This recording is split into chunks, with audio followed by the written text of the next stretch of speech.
Alright. Natera bale kubanga oli ku Project Media TV. Wano wenyini nagamba ofunira exclusive interviews, ofunira amawulire gali agasalawo, amawulire agakagwawo, ate nga amawulire gamaze okubanga gakonebwamu stamp olwo ne gabeera gaweebwa abantu wano ku Project Media TV. Nkwebaza nnyo ng'oli mulabi ate era ng'oli muwuliriza. Katumeko ku mikwano gyange mwena abali e Qatar, Saudi Arabia, Abu Dhabi, Oman, Iran, Iraq, mwena mbagala nnyo. Community ya UAE njagalira ddala. Pozi namwe abali mu kibuga Kampala ngamba waneno ewaka e Uganda mbagala nnyo nga mukiwulira. Kakati saa zino information emaze okubanga erikinga ku message za Project. Omukyala ono amanyiddwa nga Anne Kansiime, comedian. Tumumanyi bulungi nnyo.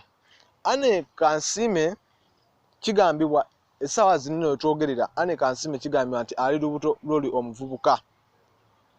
Anne Kansiime yalabikiddwako nga ayina ebintu ebimu byagula nga biraga abakazi b'embuto batera bikozesa, ate era yagenzeko ku mikutu gye eja Facebook, Instagram napostinga nga essaawa zino eno bwali olubuto. Anne Kansiime essaawa zino eno kati wetugambira ayina okuba nga olubuto lwa oli omulenzi. Tetumanyi tata mwana mutuufu naye era mangu tugenda kuba tutegeera tata w'omwana omutuufu wona omuvubuka oba aliyo tata omulala. Wanyi Anne Kansiime ne mbasajja mbagatika abagatika abacyanga. Anyway, likinga, commentinga, sharinga ate tubere nga tukwanaganya embeera kwabali tanaba kusubscribinga o subscribing awo ewali akantu akamyufu aka subscription. Webale nnyo, webalire ddala.